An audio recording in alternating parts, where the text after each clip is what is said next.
On this AVNation special, we chat with Modus VR and Avacor, talking about how virtual reality can help folks get back to work and develop hybrid spaces. All that and more next on this AVNation special. The network for the AV industry. What are you listening to? This is AV. This is AVNation. This is AVNation. This is an AVNation special, Commercial VR. Step Marbury with AVNation with an AVNation special, taking a look at an interesting take on getting back to work. We're recording this towards the first part of July. Apple, Google, Amazon, Facebook, Microsoft, all the big ones, right? They've all said, you know what, we're going back to work. We're going back in person. There are different companies have different levels, different strategies, different timelines. But by and large, there is going to be some sort of in-person component to the big tech companies.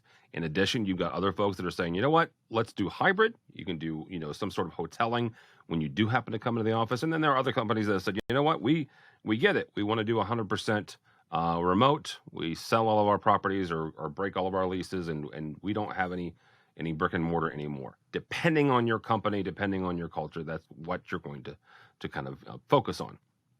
With me today to talk about this are two gentlemen I didn't think I would ever have on the same program. I've interviewed them separately, but this is a very, very interesting one. So first of all, foremost, Dana Corey, you guys know him and love him from Avacor. Welcome, sir. Welcome. Thanks so much. Thanks for having me. Absolutely. And a young man, I have, there's two parts of this. First of all, I met Ken Bruick from Modus through the work we do with Cedia and the residential market, right? And Ken's got the Modus is an opportunity to create VR and basically 3D renderings of home installations. On the CTI side, we were actually looking at the system and still are doing some commercial type VR. So Ken, first and foremost, welcome back, sir. Thank you. It's good to be here. So let's talk for a second, really quick, Ken. You have migrated over from doing primarily residential, right? That was the stuff that you had in your toolbox, and you have migrated over and you started adding things like Avacor properties into the Modus platform. First, let's talk for a second about why you even started making that transition. Yeah, so Modus has always been a space planning and problem-solving tool. We needed to start small just to be able to execute and deliver something, and we had a lot of ties in the residential market, so that's where we chose to start.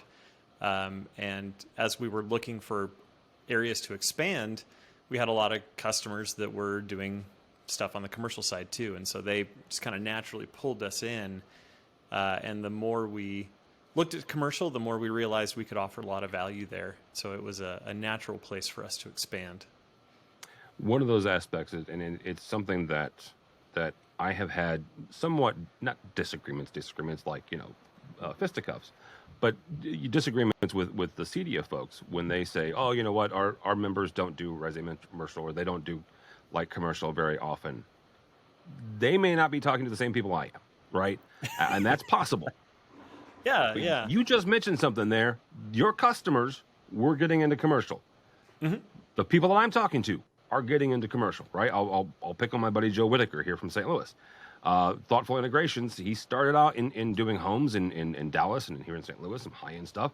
And now he's doing not just that, but also a number of hospitality and other types of light commercial. Talk for a second about that transition that you've been able to see from, oh yeah, we can do high-end homes, but now we can also do some of these commercial products. Yeah, it's interesting because the commercial process is radically different, right? When you're dealing with a homeowner, it's much more an emotional sell. It's often higher margin, higher touch. Everything is very bespoke. On the commercial side, it's just a totally different discipline. The margins are tighter. Your precision has to be greater. You're dealing with people that aren't making emotional decisions. You're dealing with someone that has a fixed budget. They can't just say, well, now that you've got me thinking about this fun presentation, I'm going to add another $5,000 to the budget. It's a very different thing. And so it's not always a logical or natural transition for the integrator. But it is pretty common for some of those larger integrators to open up a separate division that can function differently. We do see a lot of that. And then on the CDS side, I mean, they have been talking a lot about resi-commercial. That, from what we've seen, that's typically more like bars and restaurants rather than conference rooms. But also, there's a lot of hospitality in there too. Mm-hmm. It's just interesting to see. I think overall, when I compare our commercial-only integrators to our residential-only integrators, the commercial integrators seem to have a lot more unification in the types of jobs they do, whereas on the residential side, we see a lot more variety. Yeah. Dana, we're going to bring you in on this. As we do kind of get back to work, one of the things that Avocor does a lot of when it comes to interactive displays as well as large format displays, you have a lot of partners that you've integrated with when it comes to Avocor, people like Microsoft and Zoom and Crestron and stuff like that. So you are 100%, baked in commercial, right? Yeah. As we look at this getting back to work, and regardless of which one we're looking at here, what do you see as we start looking at getting people back in person, but also being able to having that need to connect folks at a far end, whether that's a client or whether that's a coworker? Yeah, I think as we talked about before, we have in the industry, the proliferation of video now being everywhere. Zoom is now a verb, right? In the sense that it's all widely known from kids to adults, obviously, and now you get on a call these days, and if you're not on video, it's almost like it feels weird, right?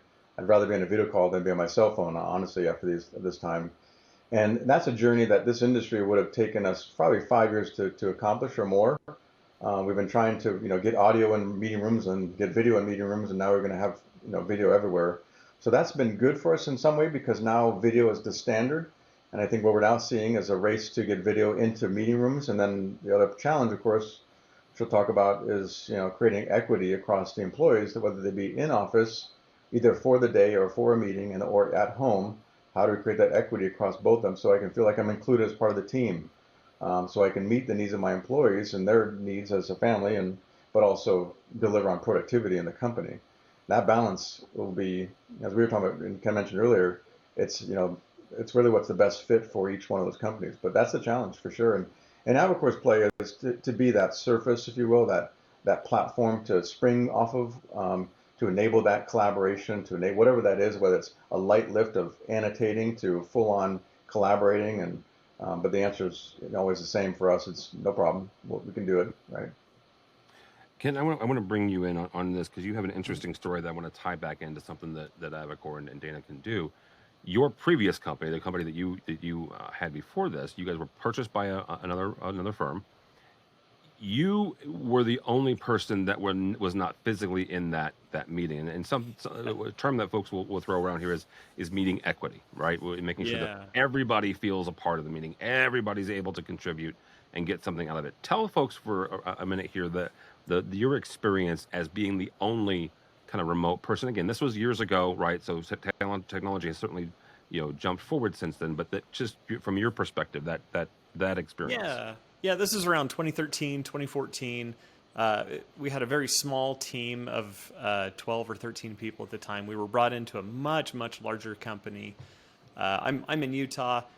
Headquarters, or at least for my division, was in California. And it was a very meeting-heavy culture that this company had.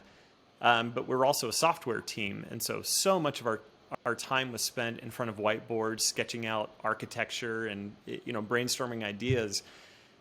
And what would happen is I'd be dialed into these meetings, and for me, it was not an equitable experience. I couldn't see the whiteboard. It was in view of the camera. I mean, physically, I could see a white rectangle, but once they started drawing, I couldn't see a thing, right? The resolution was too low, the video compression was too high, so I could just see kind of blurs of colors. The conference room setup itself was so poor that I couldn't even hear what was being discussed. And a lot of times those meetings have little side chats here and there. Mm-hmm. And for me to contribute in any meaningful way or even get anything out of the meeting was nearly impossible.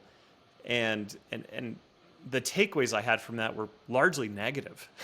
Every meeting we had was dreadful. I was discouraged, certainly not motivated, certainly not energized or excited about the direction things were headed, largely because I didn't know what was happening or where they were headed. And coming out of that, I started to think, okay, well, maybe hybrid work just isn't possible. Yeah. But that's really not the case at all, right? It was a technology problem where they just didn't have the right tools, and so because of that, I wasn't really part of the team. I didn't get an equitable side. Thankfully, things are now changing. Yeah, Dana, take us from that 8 years ago now. Take us forward.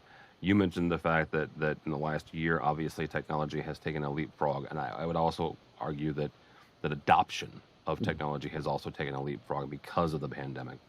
How can technology solve some of these issues? Right, technology is not a catch-all for everything, but this is certainly one of those areas where there are technological solutions to the experience that Ken had. Yeah, I think there's still challenges ahead of us. And that while the platforms of Teams and Google Meet and Zoom have brought forward a much better delivery platform to kind of spring off of and do collaboration, maybe some whiteboarding, some content shared there. And now we're challenged with, well, which one do I pick and how do I handle all those? And what if my customer uses one, I use another? That's the challenge to be. But when it comes to having this level of interaction, the tools are there now. From a hardware perspective, we've been ahead of both on cameras and touch technology ahead of the applications for a while. We kind of build the Bentley, if you will, of what's available and hoping that you get there and the driver can keep up with us, right? So this adoption, this video enablement is getting us closer to parity together, where you're using the real benefits of the hardware in day to day. And I think we're going to see continued race, if you will, innovation in the meeting room, because now if I am Teams or Meet or Zoom and I'm fighting for users and applications, and now if we're going back to work, guess what the fight is? The fight's in the room. And I mean that in a positive way, meaning fighting for innovation and new things. So I believe, and I have no foresight into this other than the fact that I believe that we're going to see some real benefits in the meeting rooms from those platforms. We saw Microsoft do it recently on another advancement of their whiteboarding, which is incredible. I'm sure Zoom's working on something as well like that. All that means for us is that the benefits continue to drive into the room environments, whether in a room at home, office at home, or an executive office or in a meeting room. It's coming, and we're ready for it. I think really are. Absolutely, yeah, and that's going to be some of the stuff that we kind of move on as we further this conversation. Is Ken, I want to talk about something that Dana mentioned the fact that bringing things and the challenge is going to be and the battle will be technology wise in the boardroom and in the meeting room, but sometimes that meeting room is kind of virtual, right? You do have some folks and who are all remote, and then you have obviously you have the hybrid, and then you've got the all in person. But that process and those experiences have got to be somewhat of seamless. One of the things, and in reading, I want to say it was a psychology piece about a week or so ago. One of the things that folks are pointing to is as we kind of get back in person, one of the things that folks discovered in the last year was you can still have human interaction. It's not physically, not necessarily in real life, IRL, but you can still have that connection, right? Talk for a second about how Modus and Avocor, but also technology-wise, we can leverage some of these technologies to still connect each other virtually, right? Still have that human interaction to help, whether that's in managing employees, encouraging folks, mentorship. Talk for a second about how, as we kind of come together in these meeting rooms, again, whether it's physically in person or virtually, how we can still maintain those interactions. It's interesting, right? So Tim and Dana both, we have never interacted in real life. I've never had an opportunity to shake either of your hands. At the same time, I like both of you. We have good rapport. I've gotten to know both of you quite a bit over the last year or so. And so I think, as with everything else, there's a balance there, right? Every layer of communication we add helps build relationships. If we're communicating strictly over text, that's a little bit, once we have some nonverbal communication, we can see each other, we can hear inflection in the way we're speaking, that all starts to build up to getting closer to a real life interaction. On the VR side, it's really interesting. You have a floating headset and 2 controllers, right? You don't even see facial expression or anything, but seeing how somebody emotes just with body language is shockingly, it's shocking how much comes through in terms of personality, which really surprised us.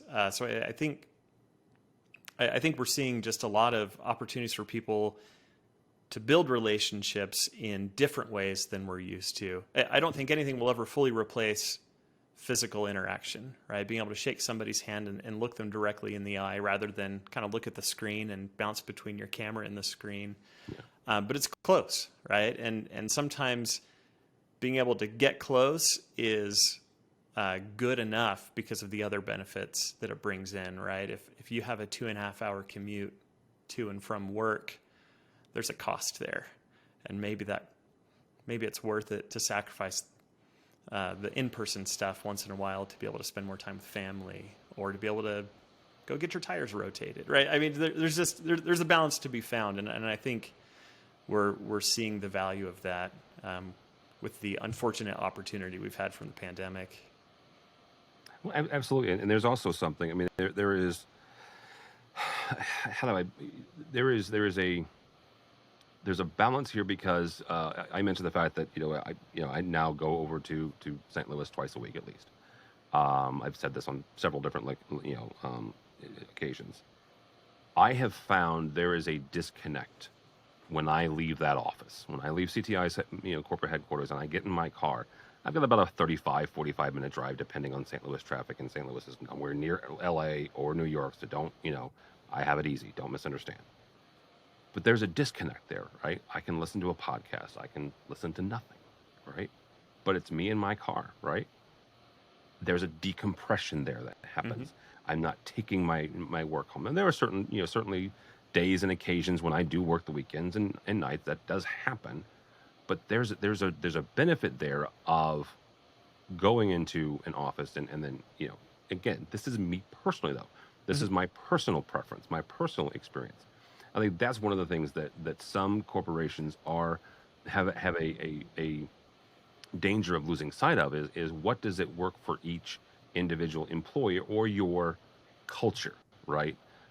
Before we started recording, Dana mentioned the fact that people are beating up Apple for we're going back to work, we're going back to the office.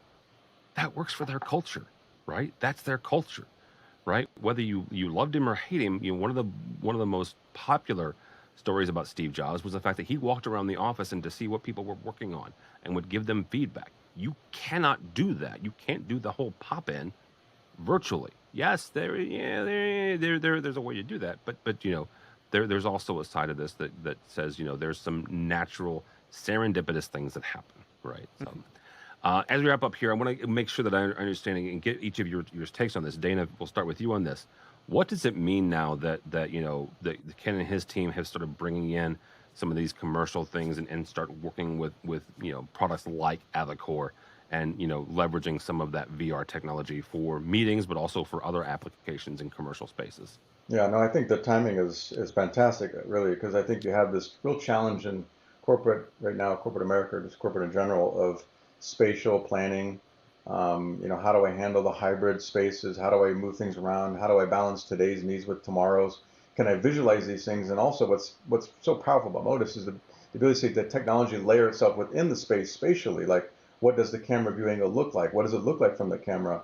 How does the panels look in the room? What's the right size? I mean, these are all things that you have to draw up and try to get the client to conceptualize, when in reality you can just actually literally take them through it and virtually walk them through the room.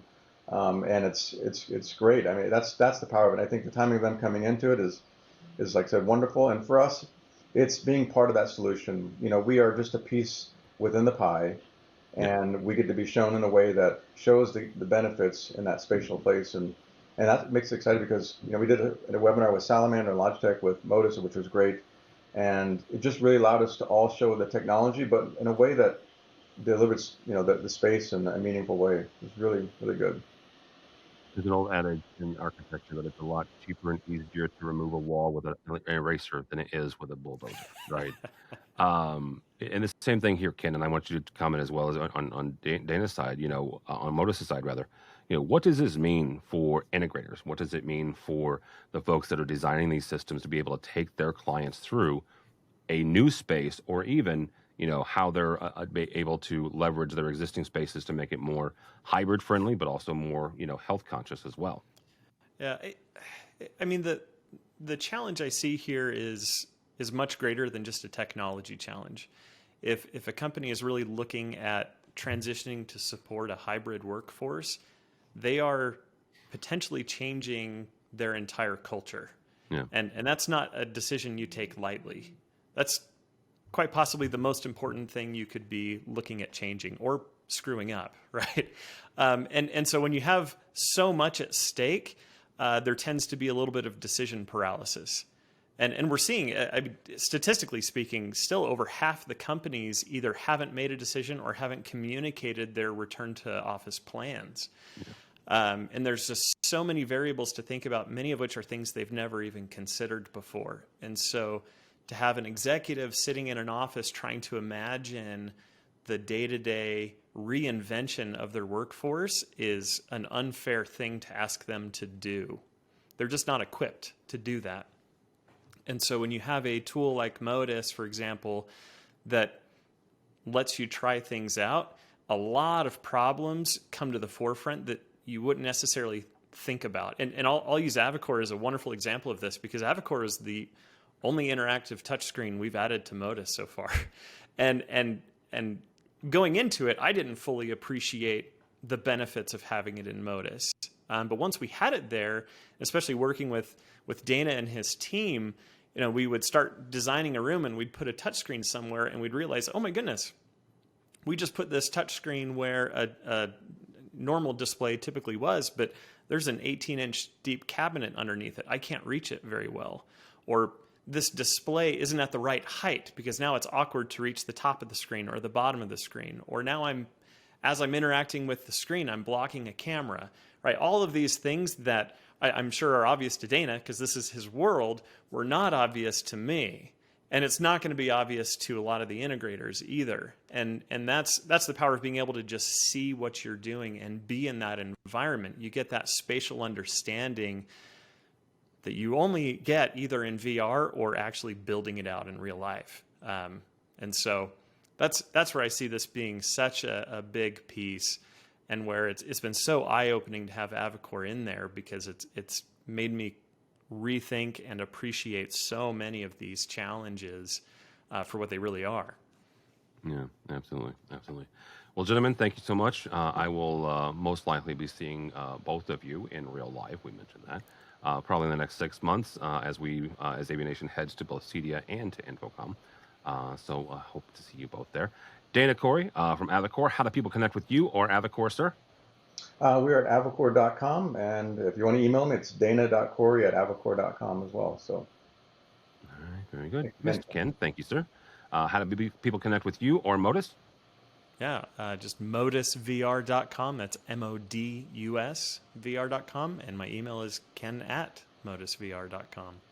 All right, very good. Thank you both so much. For AVNation, go by our website, AVNation.tv. That's AVNation.tv. You'll find programs like this and a host of others. Since we're talking about both Resi and commercial here, go watch my buddy Matt Scott's weekly show called Resi Week that looks at the residential side, and mine AV Week that looks at the commercial side. So all that and more at AVNation.tv.